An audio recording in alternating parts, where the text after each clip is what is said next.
بسم اللہ الرحمن الرحیم۔ السلام علیکم ورحمۃ اللہ وبرکاتہ۔ سامعین و ناظرین، آج کی اس ویڈیو میں اختصار کے ساتھ بتایا جائے گا کہ حضرت آدم علیہ السلام سے پہلے اس دنیا میں کیا چیزیں تھیں اور اللہ تعالیٰ نے کن کن چیزوں کو تخلیق فرمایا تھا۔ سامعین و ناظرین، حضرت آدم علیہ السلام اس دنیا میں پہلے انسان تھے۔ ان کے بعد سلسلہ انسانیت شروع ہوا اور آج تک یہ سلسلہ جاری و ساری ہے اور قیامت تک انسان آتے رہیں گے اور اس دنیا سے جاتے رہیں گے۔ حضرت آدم علیہ السلام انسانوں کے باپ ہیں جن سے نسل انسانی چلی ہے، لیکن انسان کے ذہن میں ایک سوال امڑتا ہے کہ کیا حضرت آدم علیہ السلام سے پہلے بھی کوئی چیزیں موجود تھیں یا صرف حضرت آدم علیہ السلام ہی اس دنیا میں سب سے پہلے تشریف لائے۔ اسلامی تعلیمات کے مطابق حضرت آدم علیہ السلام اللہ کے پہلے نبی اور انسان تھے، لیکن قرآن و حدیث میں حضرت آدم علیہ السلام سے پہلے کے حالات کے بارے میں کچھ اہم اشارے دیے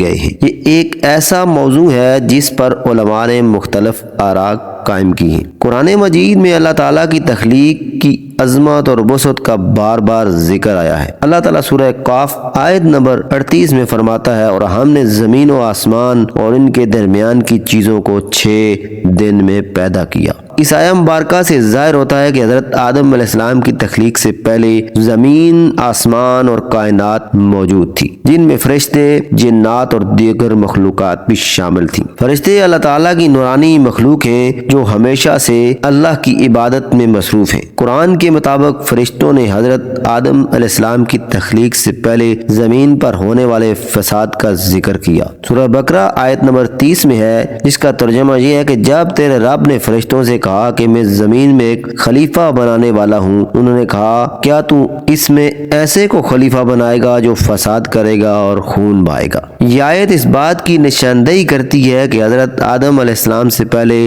زمین میں کوئی ایسی مخلوق موجود تھی جو فساد اور خون ریزی کرتی تھی، لیکن قرآن ان کی تفصیلات بیان نہیں کرتا۔ اسلامی عقائد کے مطابق جنات حضرت آدم علیہ السلام سے پہلے پیدا کیے گئے تھے۔ اللہ تعالیٰ نے فرمایا، اور ہم نے انسان کو سنکنے والی مٹی سے پیدا کیا اور جنات کو اس سے پہلے آگ کی لپٹ سے پیدا کیا۔ جنات کی مخلوق آگ سے بنی ہے اور زمین پر آباد تھی۔ ان میں نافرمان بھی تھے جیسے ابلیس تھا، اور جو بعد میں شیطان کے طور پر جانا گیا۔ بعض روایات کے مطابق جنات نے زمین پر فساد مچایا، جس کی وجہ سے اللہ نے فرشتوں کو بھیجا تاکہ وہ ان کا خاتمہ کریں۔ یہ روایات قرآن میں واضح نہیں، لیکن علماء نے ان کا ذکر تفسیری کتب میں کیا ہے۔ اللہ کی تخلیق صرف انسانوں، جنات اور فرشتوں تک محدود نہیں۔ کائنات میں موجود مختلف نظام اور مخلوقات حضرت آدم علیہ السلام کی تخلیق سے پہلے بھی موجود تھے۔ سورج،